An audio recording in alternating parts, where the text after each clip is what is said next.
We're still on vital substances and the second installment on our topic about blood. Last time we had an overview of the different blood disharmonies. So for today, we'll start the discussion on qi and blood relationships.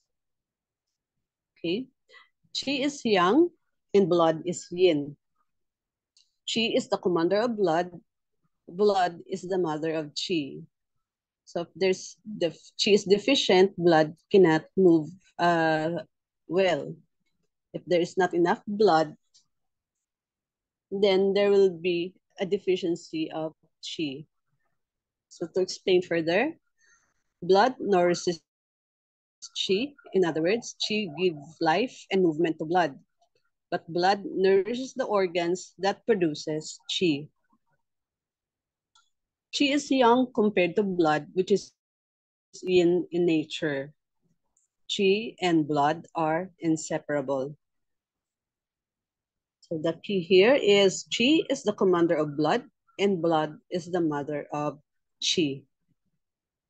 Okay. Still on the qi and blood relationships. We have here the four aspects. First, qi generates blood. So from the good qi or the food qi, this forms the basis for blood. Qi moves blood. Qi is the motive force for blood. When qi moves, blood follows.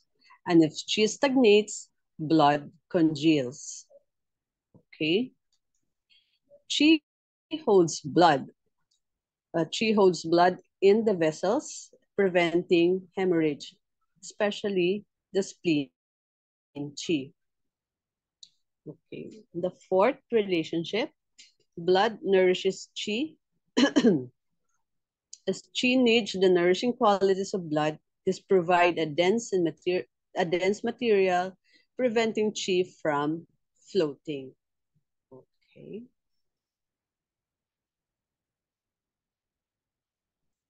So in general, we have here the basic formation of blood.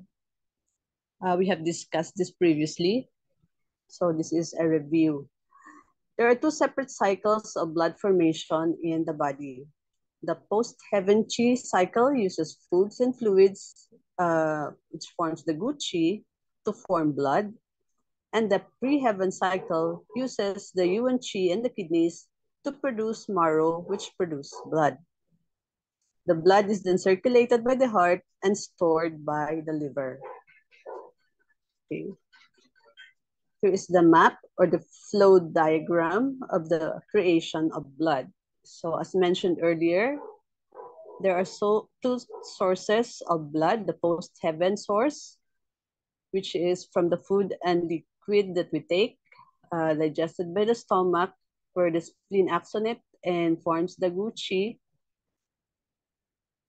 and thereby creating blood. The second is the pre-heaven source of blood from the kidneys, which produces the marrow, and the yuan qi in the kidney acting on the marrow, and as then producing blood. The blood produced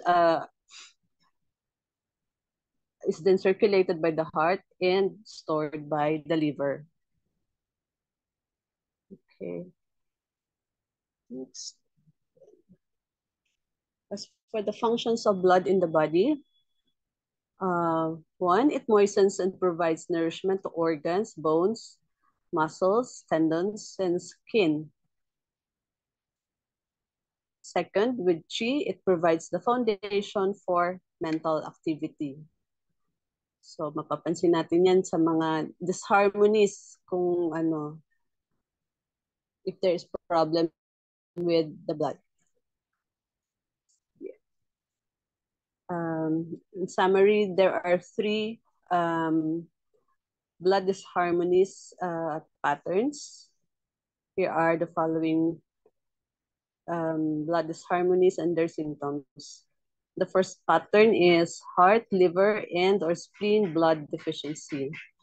This will manifest with fatigue, palpitations, numbness, dizziness, blurred vision. The tongue will be pale with coat and the pulse will be thin. The second pattern of disharmony is liver, large intestines, and stomach blood stagnation. This will manifest with pain fixed in location, dull complexion, and PTK.